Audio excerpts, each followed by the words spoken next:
and the plagiarism is continuous. The story of Noah and Noah's Ark is taken directly from tradition.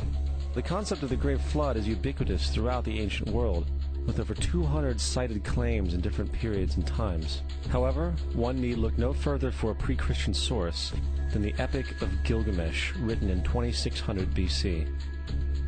This story talks of a great flood commanded by God, an ark with saved animals upon it, and even the release and return of a dove, all held in common with the biblical story among many other similarities. And then there is the plagiarized story of Moses.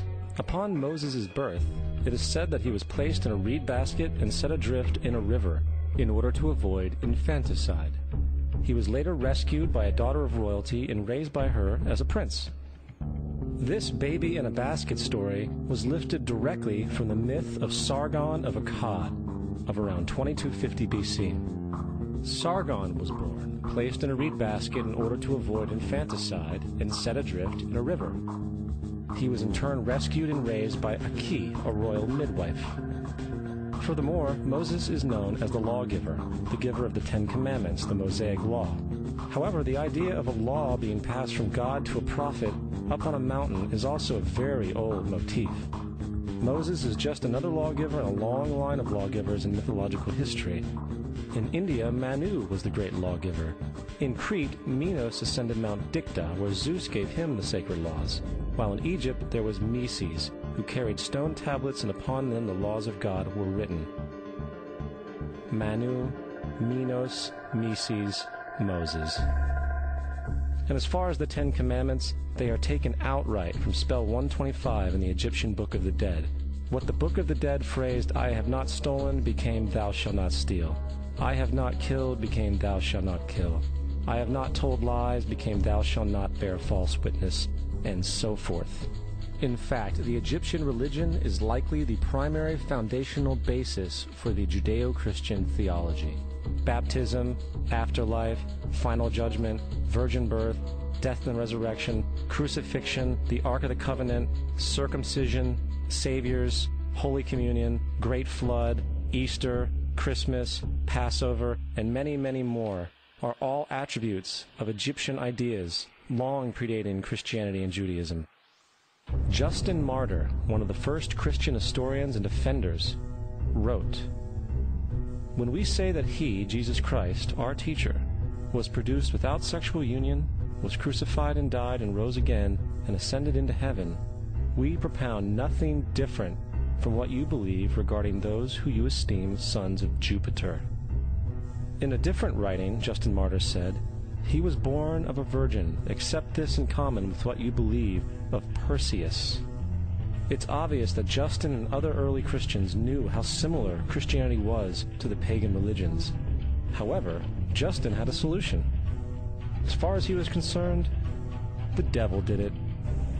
The devil had the foresight to come before Christ and create his characteristics in the pagan world. Fundamentalist Christianity, fascinating. These people actually believe the world is 12,000 years old. Swear to God. I actually asked one of these guys, okay, dinosaur fossils. He says, dinosaur fossils? God put those here to test our faith.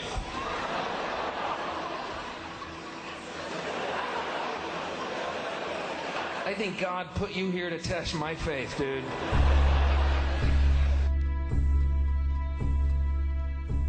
The Bible is nothing more than an astrotheological literary hybrid, just like nearly all religious myths before it. In fact, the aspect of transference of one character's attributes to a new character can be found within the book itself. In the Old Testament, there is the story of Joseph.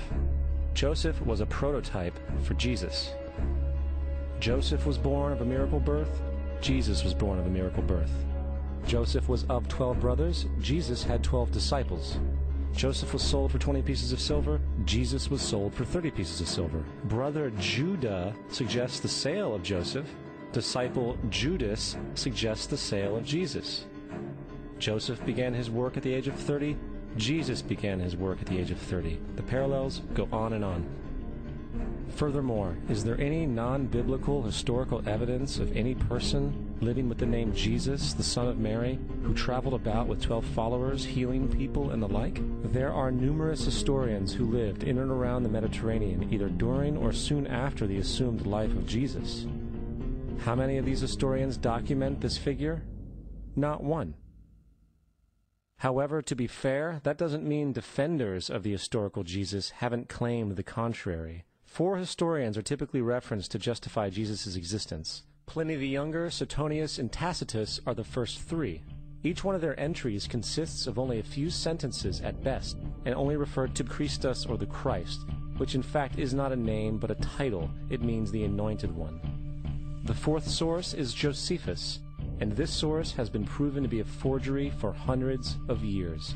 Sadly, it is still cited as truth. You would think that a guy who rose from the dead and ascended into heaven for all eyes to see and performed the wealth of miracles acclaimed to him would have made it into the historical record. It didn't, because once the evidence is weighed, there are very high odds that the figure known as Jesus did not even exist.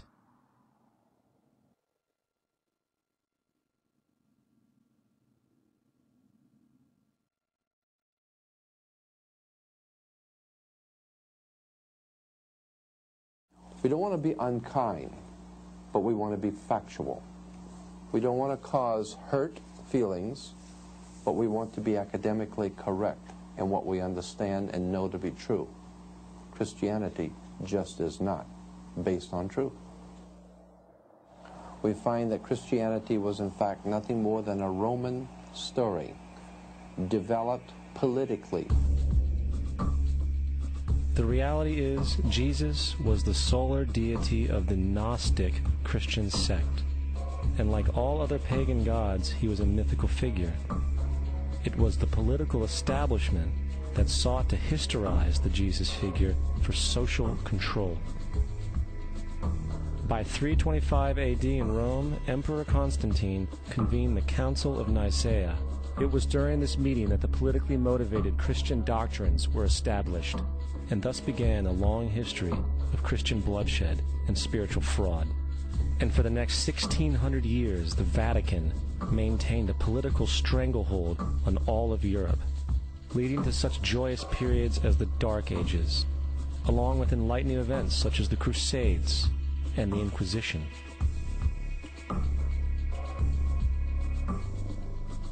Christianity, along with all other theistic belief systems, is the fraud of the age. It serves to detach the species from the natural world, and likewise each other. It supports blind submission to authority. It reduces human responsibility to the effect that God controls everything, and in turn awful crimes can be justified in the name of a divine pursuit.